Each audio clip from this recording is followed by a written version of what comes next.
At Sunday dinner, my parents slid new house keys and a locksmith receipt across the table. "Your rank means nothing in this family," they said. I smiled, touched my military ID in my pocket, and sent a text, "Let's begin." They thought I was just their daughter who flew helicopters hauling patients, but Sable 19 didn't fly for permission. I flew to pull the living from places where no one should have survived. Tomorrow night they planned to humiliate me at the town's Veterans Leadership Summit. Too bad they forgot one detail: I held the keys to the truth. My name is Ava Caro, and I learned long ago that the most dangerous battles aren't fought at 15,000 feet. They're fought across dinner tables with people who share your blood. The pot roast sat between us like a mediator that had given up. My mother, Marla, had outdone herself with the presentation: garnished potatoes, glazed carrots arranged like soldiers in formation. Everything perfect, everything in its place. Including me, apparently, though not for much longer if they had their way. "Pass the salt," Charles said, my father's voice carrying that particular tone he used when addressing junior staff at the Heritage Honor Fund. Not his daughter, not a major in the National Guard, just another disappointment to be managed. I reached for the salt shaker, and that's when I saw it: the manila envelope beside his plate. Brentwood Locksmith logo visible through the paper. The new keys clinked inside when he moved it aside to make room for his wine glass. "We need to discuss your living situation," Marla began, cutting her meat with surgical precision. "This arrangement was always meant to be temporary." Temporary. 5 years of co-ownership on the house. My name on the deed since I'd covered the down payment with my deployment bonus, and they called it temporary. The house. I kept my voice neutral, the same tone I used when talking nervous medics through their first hot LZ. "The one I'm co-owner of," Charles set down his fork. "That was a formality. Ava. For tax purposes. You knew this." "No. What I knew was that I'd signed papers making me legal co-owner while they'd signed papers taking out a second mortgage to fund their lifestyle." But I smiled, touched the edge of my phone in my pocket where Mara Lopez's text waited. "All documents secured. Forensic accountant confirms the patterns." "Speaking of formalities," Marla said, producing another envelope with the flourish of a magician revealing a card trick. "The Veterans Leadership Summit is tomorrow night. You're listed as an observer." Observer. Not presenter.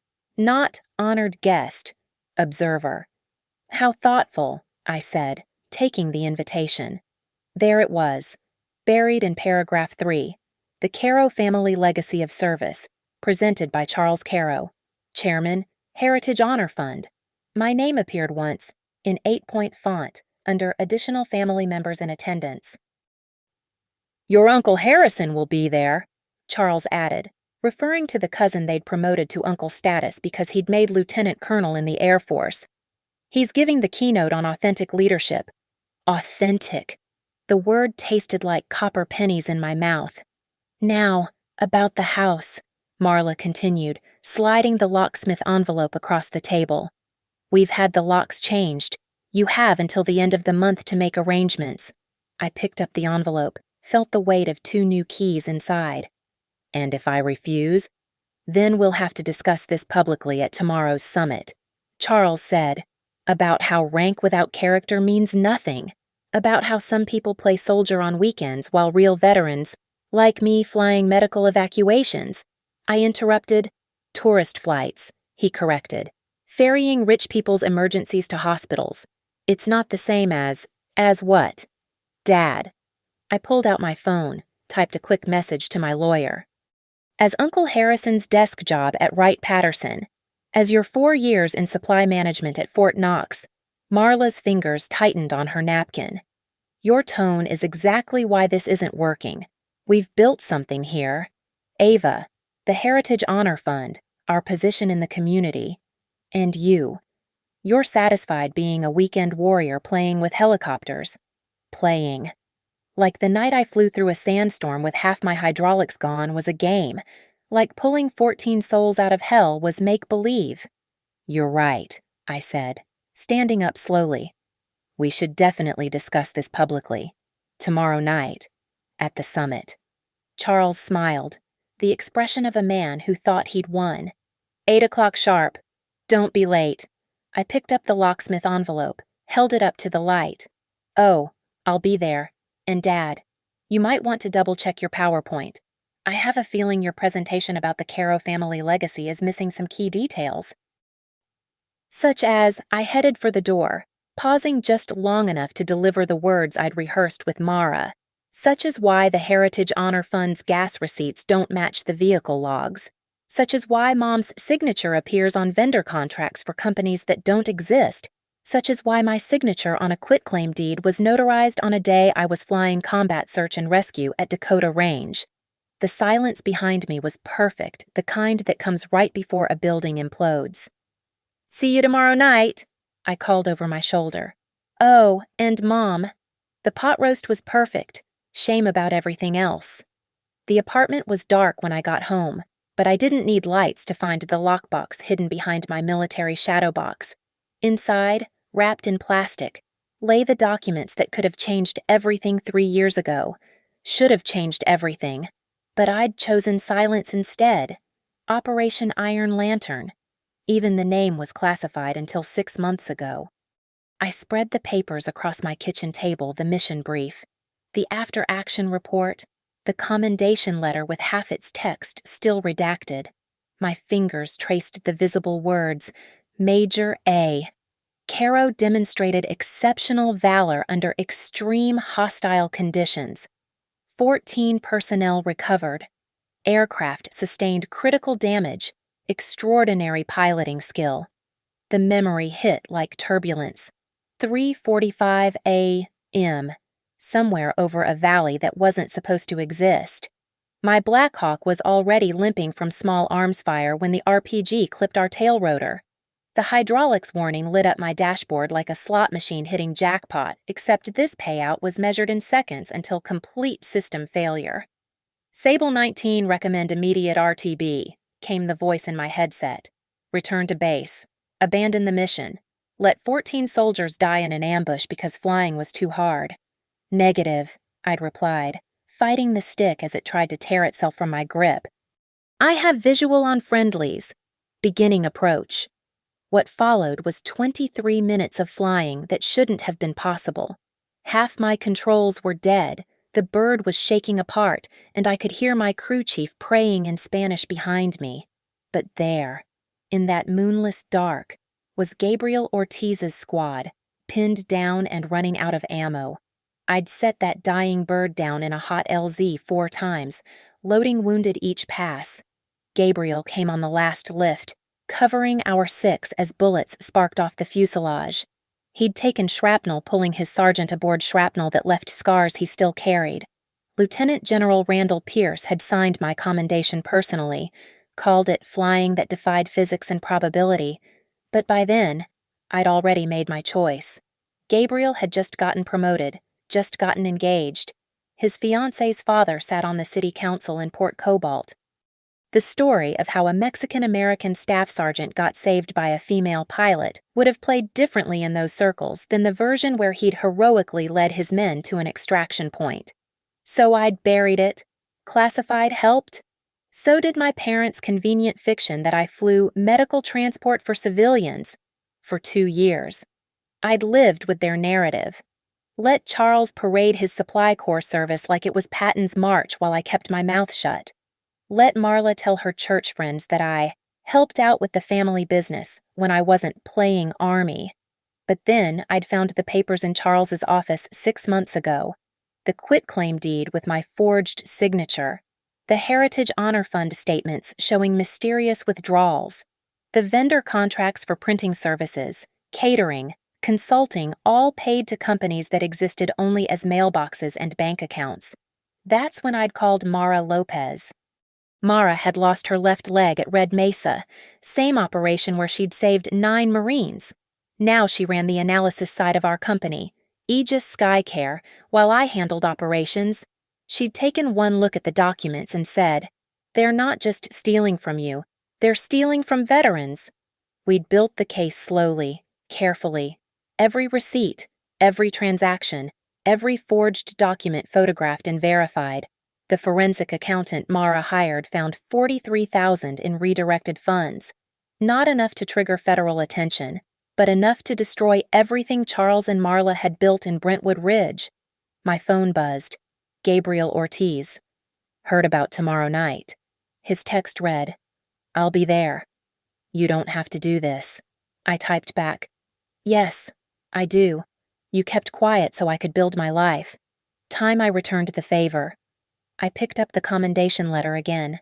Tomorrow, this piece of paper would destroy my parents' carefully constructed image. But it wasn't really about the rank or the medal or even the house.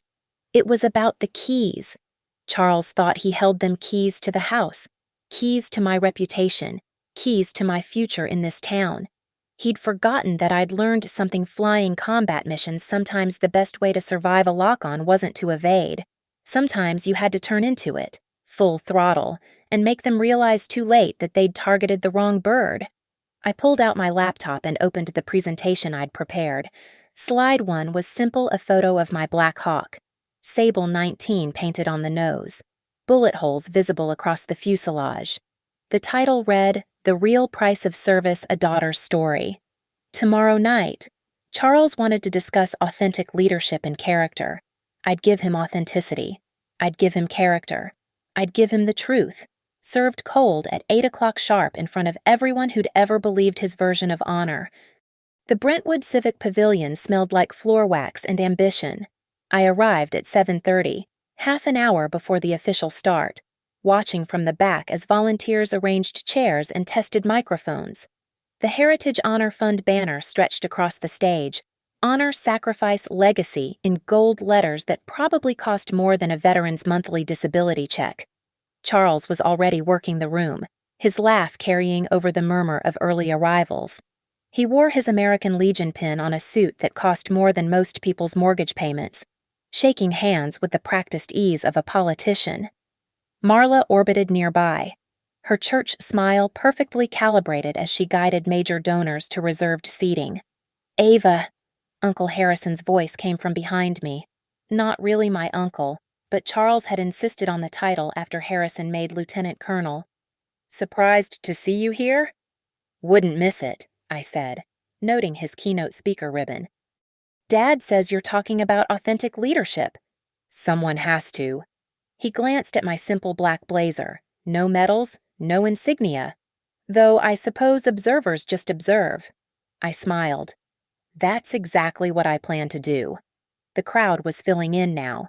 City council members, business owners, the kind of people who put "Support Our Troops" stickers on cars they'd never let an actual troop drive. I recognized Judge Patterson, Commissioner Reynolds, and there, stepping through the side door in his dress uniform, Fire Chief Gabriel Ortiz. Our eyes met across the room. He nodded once, his hand unconsciously moving to his side where the shrapnel scars lay hidden beneath his jacket. "Ladies and gentlemen, please take your seats." Marla's voice sang through the PA system. "We'll begin shortly with a special presentation from our chairman." I found my assigned seat back row, corner, partially blocked by a pillar. Observer status. Indeed. But I had a clear view of the stage, and more importantly, the projection screen. Charles took the podium at 8 o'clock exactly, his PowerPoint already glowing behind him. Slide 1 a photo of him in uniform, 40 years and 50 pounds ago, standing next to a supply truck. "Honor," he began, "isn't just about wearing a uniform. It's about understanding that rank without character, position without principle, means nothing." Several people nodded. Commissioner Reynolds was actually taking notes. "Which brings me to a difficult topic," Charles continued, clicking to the next slide a family photo from last Christmas, me standing slightly apart from the group. "Sometimes, even in our own families, we have to make hard choices about standards." Marla stood near the stage, her expression perfectly choreographed concern.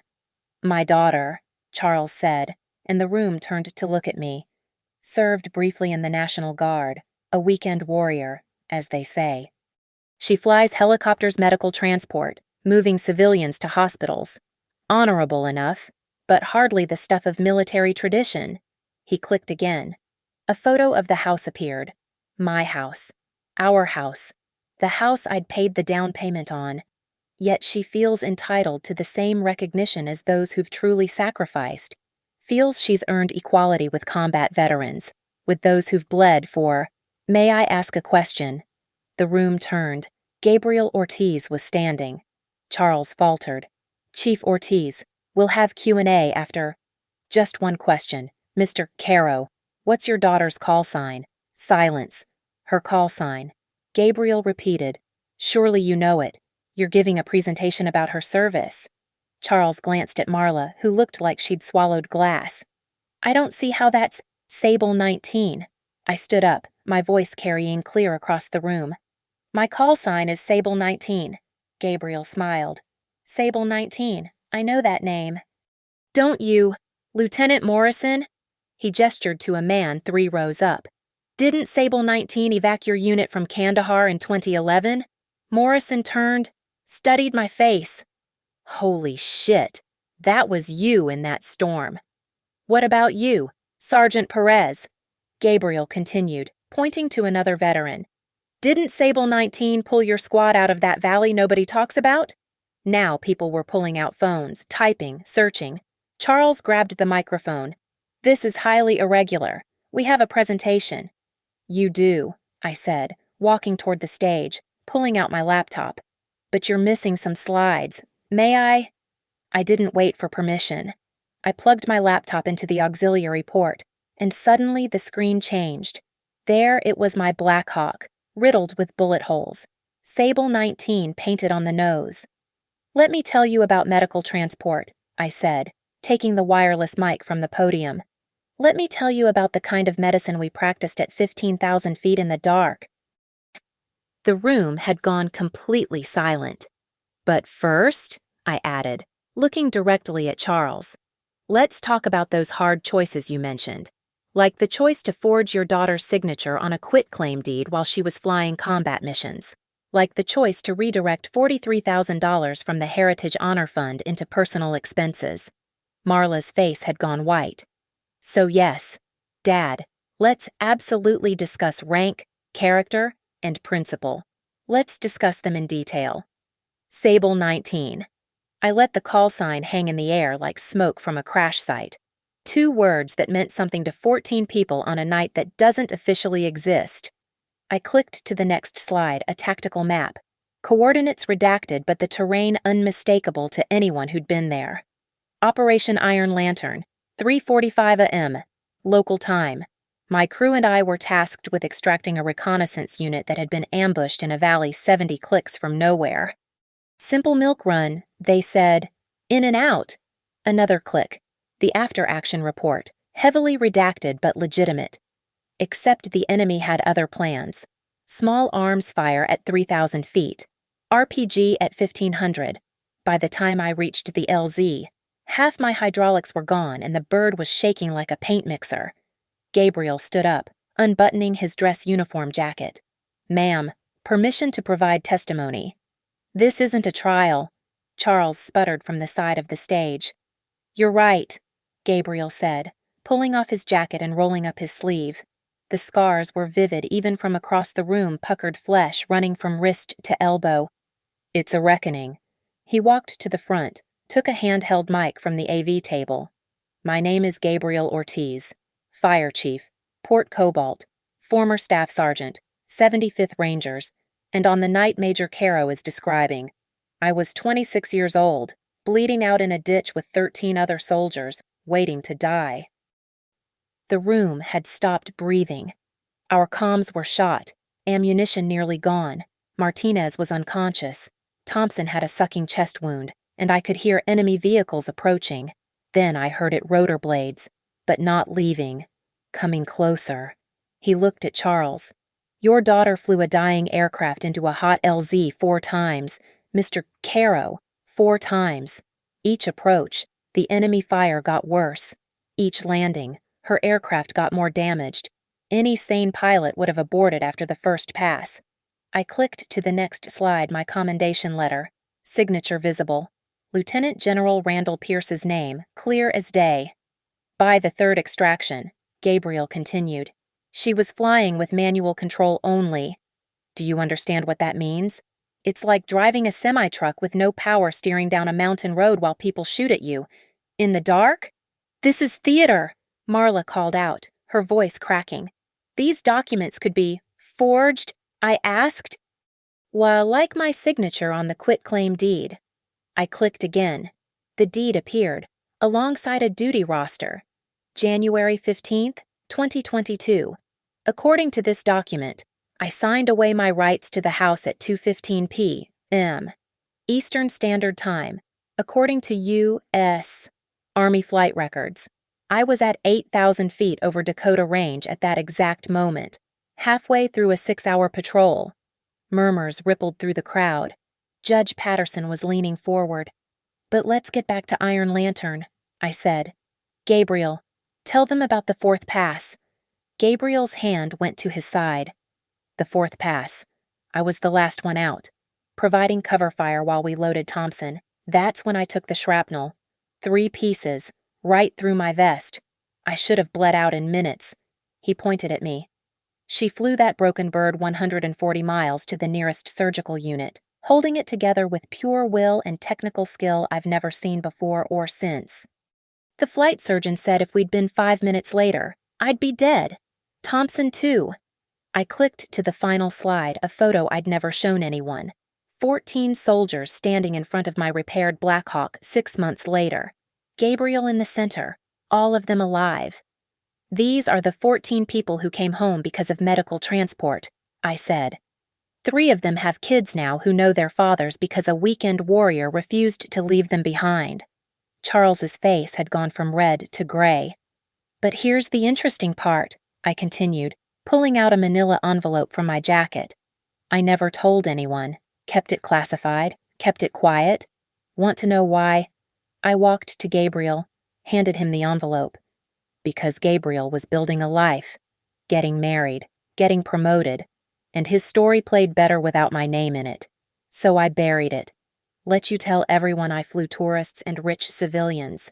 Gabriel opened the envelope, pulled out the full, unredacted report. Until tonight, he said, reading from the document. Major Ava Caro, call sign Sable 19, valor under fire, extraordinary heroism, recommended for Distinguished Flying Cross.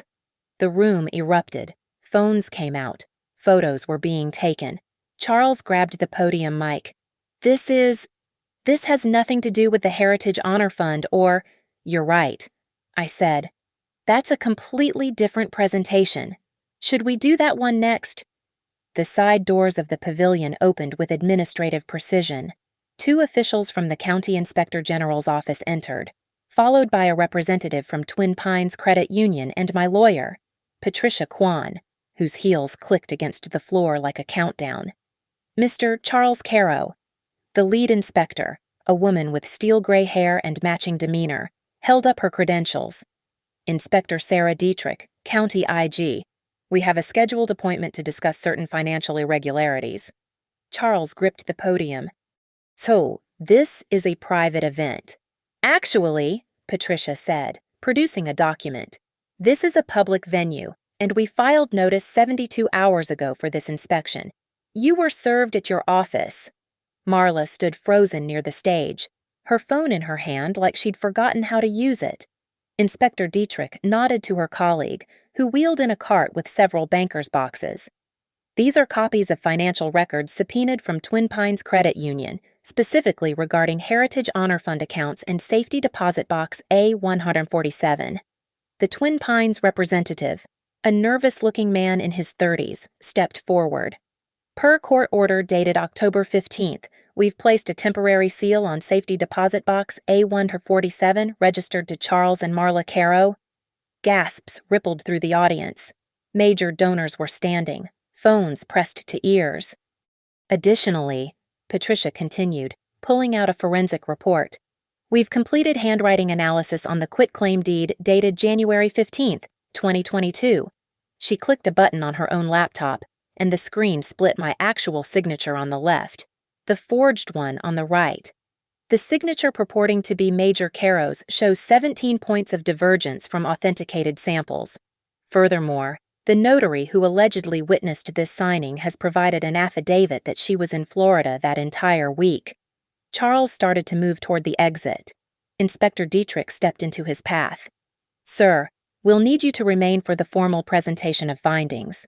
I reached into my jacket, pulled out a small velvet tray I'd brought for this moment.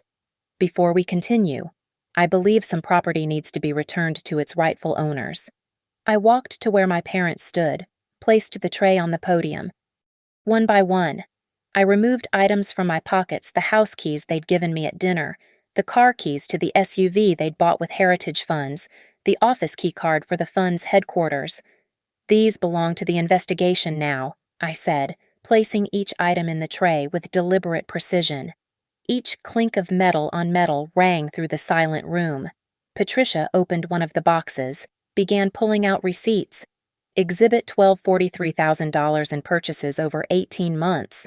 Luxury boutique items charged to Heritage Honor Fund credit cards, coded as veteran outreach materials. She held up a photo Marla at the boutique, credit card in hand. Shopping bags full of designer clothes. Exhibit 19, phantom vendor contracts. 3 printing companies that exist only as mailboxes. Combined billing $28,000 for services never rendered? Commissioner Reynolds stood up.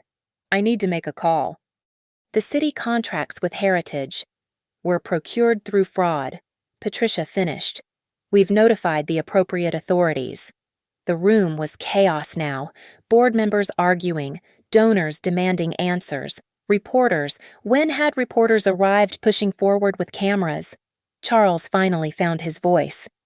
"This is entrapment. This is accountability," I said, pulling out the memorandum Mara had helped me draft. "But I'm willing to discuss terms." I handed the document to Patricia, who began reading aloud. "Memorandum of Understanding. Charles and Marla Caro will immediately resign from all positions with Heritage Honor Fund and associated organizations. They will surrender all keys, access cards, passwords, and financial instruments by 9 p.m. tonight." Marla sank into a chair, her perfect composure finally cracking. "They will repay the misappropriated funds within 90 days, Patricia continued. "They will consent to a full forensic audit.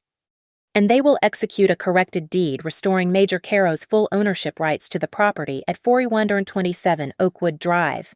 "You can't," Charles started. "Actually, I can." I pulled out my phone, showed him the screen. "Mara Lopez, my business partner, has been documenting everything for 2 years. Every receipt, every transaction, every forged document. We have backups of backups." The notary public Patricia had brought stepped forward with her seal and documents. "Sign," I said quietly. "Sign now, in front of all these witnesses, or Inspector Dietrich proceeds with criminal charges." Charles's hand shook as he reached for the pen. The sound of him signing was the loudest thing in the room, scratch of ink on paper. The notary's stamp, the final click as Patricia locked the signed documents in her briefcase. Marla signed next, mascara running down her cheeks in perfect parallel lines. The bank representative stepped forward with the final insult. "Safety deposit box A147 has been sealed pending investigation. Your access has been revoked." I picked up the tray of keys, handed it to Inspector Dietrich. "Evidence," I said simply. Then I turned to the audience. These people who'd believed my parents' version of honor for so long. The real Heritage Honor Fund will be reconstituted under new leadership. Every dollar will be accounted for. Every veteran will get what they were promised. I looked at my parents one last time. "You wanted to discuss character. Consider it discussed." The collapse of Marla's public relations empire took exactly 12 minutes. She tried to salvage it, standing up with that practiced church lady smile, hands raised like she was about to lead a prayer circle. "There's been a terrible misunderstanding. These accounting errors are not errors," Patricia interrupted, pulling out another document. This is an email from you to Volunteer Coordinator Jennifer Nash, dated September 3rd. Quote, use the discretionary fund for my Saks purchase, coded as promotional materials. The auditors never check those. Jennifer Nash, sitting in the third row, went pale. She told me it was approved. She said, "I have never seen that email." Marla's voice pitched higher. Patricia turned the laptop toward the audience. There it was, from Marla's authenticated account, complete with her customary signature. Blessings, Marla Caro, Director of Community Outreach. Harrison, my supposed uncle, stood up slowly. "Charles, is this true?" Charles couldn't even look at him. "And there's more," I said, pulling up my final slides. "Mom, remember the spring gala? The one where you raised $30,000 for veteran housing?" The photo appeared on screen, Marla at the podium, oversized check in hand. "Want to tell everyone where that money went?" Silence. "No, then I will." Next slide, bank records. $22,000 went to renovate your home office. $8,000 covered your retreat to Scottsdale. Board member Richard Hartley slammed his hand on a chair. "We trusted you. My company donated $50,000 last year alone." "Which is still in the restricted accounts," Patricia assured him. "Only the discretionary funds were compromised. We've frozen everything else." Marla turned on me then, her mask finally dropping completely.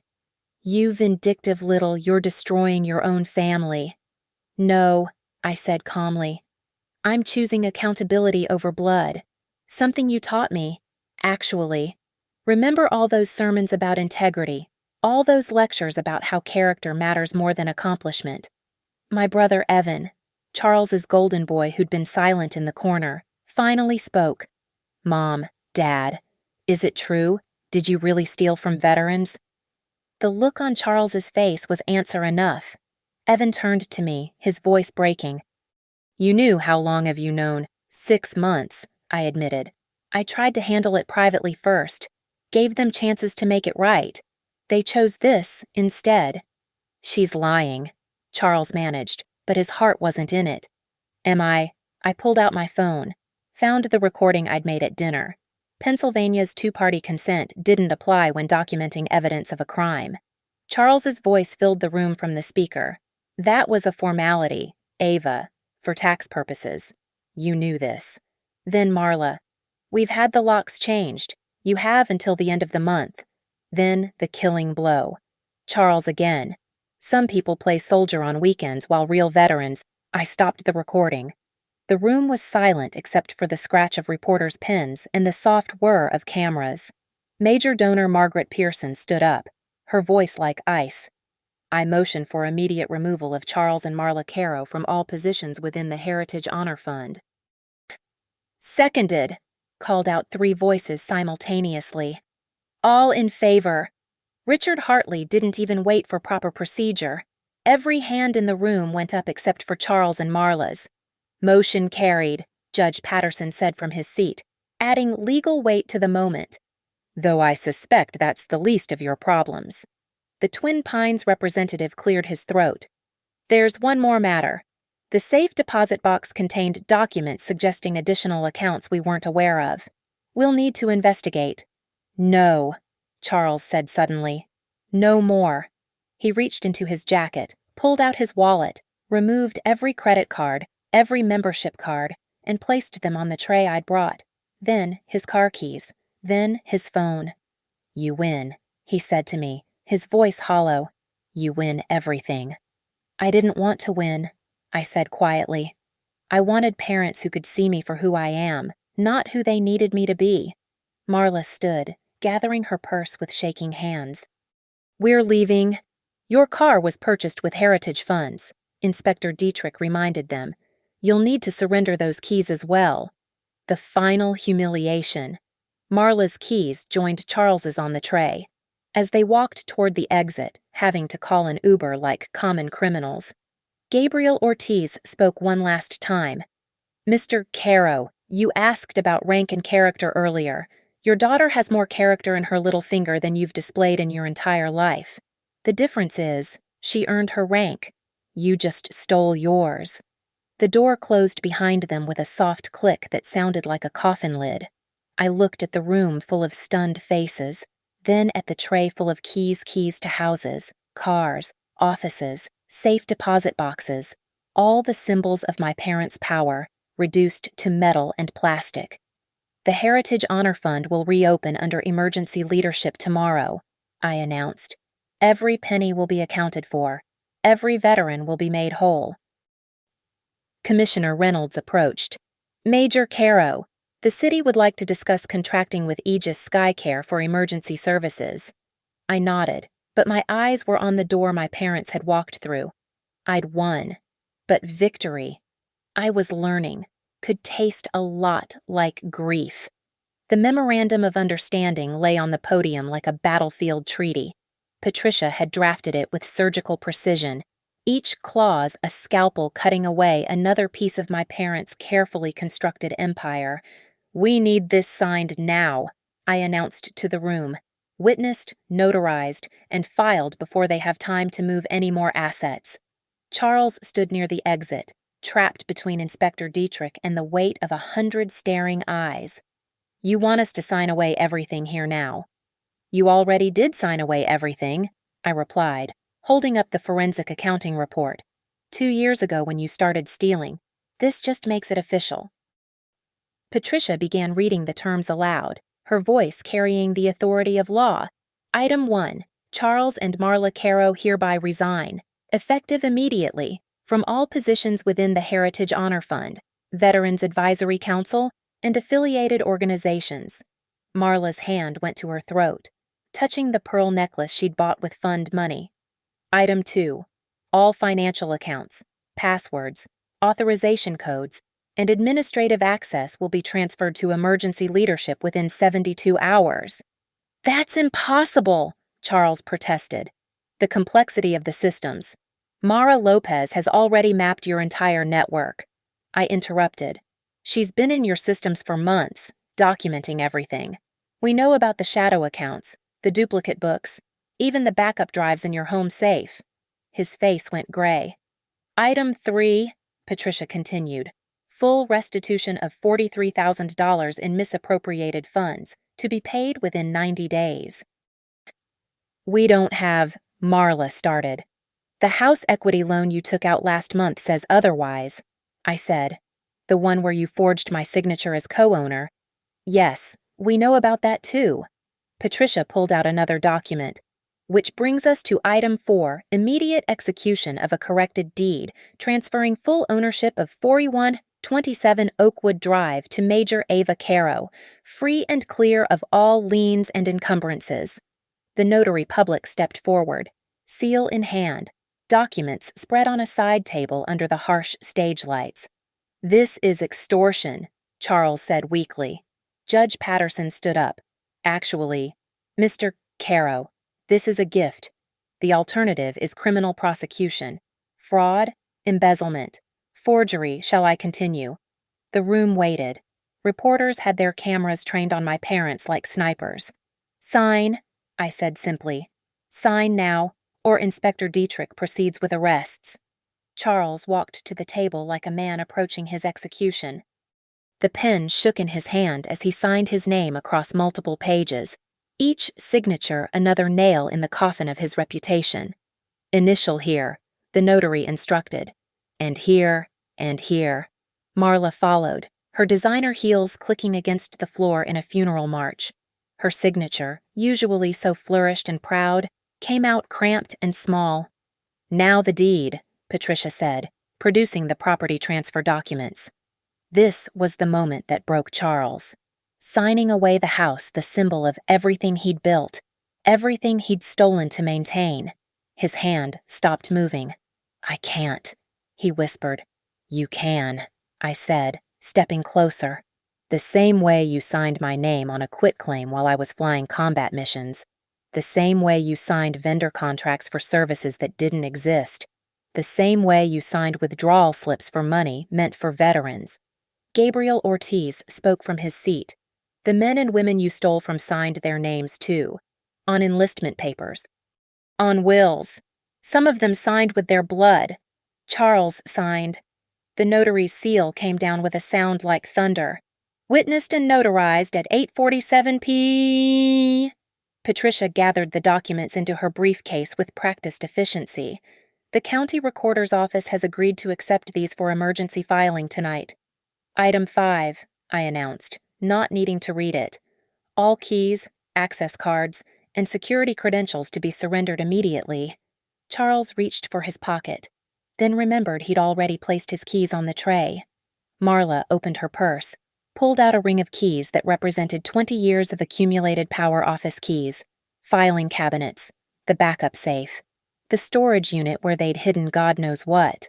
One by one, she dropped them onto the tray. Each metallic ring sounded like a church bell. The storage unit, Inspector Dietrich said. "We'll need that location." "Branson Storage, Unit 447, Marla whispered. I pulled out my phone, texted Mara, "Storage Unit 447 Branson. Send team." Her reply was instant, "Already en route." "Final item," Patricia announced. Charles and Marla Caro agree to full cooperation with all investigations, audits, and proceedings related to the Heritage Honor Fund. They signed without protest, thoroughly beaten. The Twin Pines representative stepped forward with his own device. "I need verbal confirmation for the recording. Mr. Caro, do you acknowledge the freezing of safe deposit box A147? Yes. Mrs. Caro, do you acknowledge that your access to all Heritage Honor Fund accounts has been revoked? Yes. Major Caro," he turned to me, "as the verified sole owner of 4127 Oakwood Drive, you'll need to come by the bank tomorrow to update the signature cards." I nodded, then looked at my parents. "You have 1 hour to collect personal items from the house. Personal items only. Deputy Morrison will supervise." Morrison, the veteran Charles had dismissed earlier, stood up. "It would be my honor. Major." Charles found his voice one last time. "You've destroyed us." "No," I said, picking up the tray full of keys that now belonged to evidence, to new leadership, to justice. "You destroyed yourselves. I just refused to let you destroy me too." The notary spoke the final words. All documents signed, witnessed, and sealed at 8:52 p.m. October 20th. This memorandum is now legally binding. The sound that ended everything wasn't dramatic.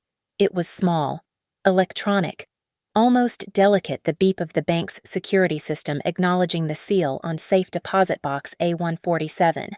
"Confirmed." The Twin Pines representative spoke into his phone. "Box A147 has been sealed as of 8:53 p.m. That beep echoed through the pavilion like a flatline on a heart monitor. Everything Charles and Marla had hidden, every document they'd thought secure, every piece of evidence they'd squirreled away locked behind a federal seal.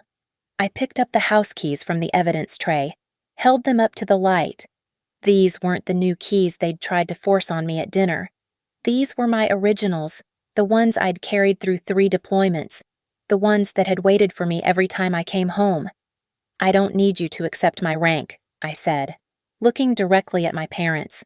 My voice was steady, the same tone I'd used calling in medevac coordinates under fire. "I never did. I just needed you to understand the concept of responsibility." Charles stood there, stripped of everything, his keys, his titles, his carefully maintained fiction, Marla beside him, her perfect facade cracked beyond repair. "Responsibility," I continued, "is flying into hell because someone needs you. Responsibility is protecting money meant for veterans who gave everything. Responsibility is choosing truth over blood when blood chooses theft over honor." The room was silent except for the whisper of reporters typing. I turned my back on them, my parents, the people who'd raised me but never saw me. The keys were cold in my hand, real and solid and mine. "Inspector Dietrich," I said, "they're all yours." As I walked toward the exit, the crowd parted. Veterans stood at attention. Gabriel Ortiz saluted. Even Judge Patterson rose from his seat. Behind me, I heard the formal words, "Mr. and Mrs. Caro, please come with us. We have additional questions." I pushed open the door. The October evening hit my face like freedom crisp. Clean. Infinite. The parking lot lights stretched before me like a runway, and for a moment I was back in my Blackhawk, lifting off into darkness, knowing exactly where I was going. The house would be empty when I got there. For the first time in my life, it would be completely mine. No more pretense. No more lies. No more locks I didn't control. I thought about Iron Lantern, about the 14 soldiers who'd trusted me to fly them home. Tonight, finally, I'd flown myself home too. My phone buzzed. Mara Lopez. Storage unit secured. You won't believe what we found. The real books go back 5 years. 5 years of theft. 5 years of betraying veterans while wearing flag pins and preaching honor. But that was evidence now, not my burden. I reached my car, paid for with my money, earned with my service. In the reflection of the window, I could see the pavilion behind me, lit up like a beacon. Through the windows, shadows moved as Inspector Dietrich's team began their work. Tomorrow, the Heritage Honor Fund would be reborn under new leadership. Tomorrow, veterans would get what they were owed. Tomorrow, the truth would be in every newspaper in the state. But tonight, I held my keys, all of them, only mine, and drove home to a house where the locks finally recognized the right owner. The dashboard clock read 9:15 p.m. as I pulled into my driveway. The same driveway where 6 hours ago, my parents had planned my humiliation over pot roast and perfectly arranged carrots. I sat in the car for a moment, engine off, keys in my hand. Not their keys, not borrowed keys, not keys given with conditions or threats or disappointment. My keys.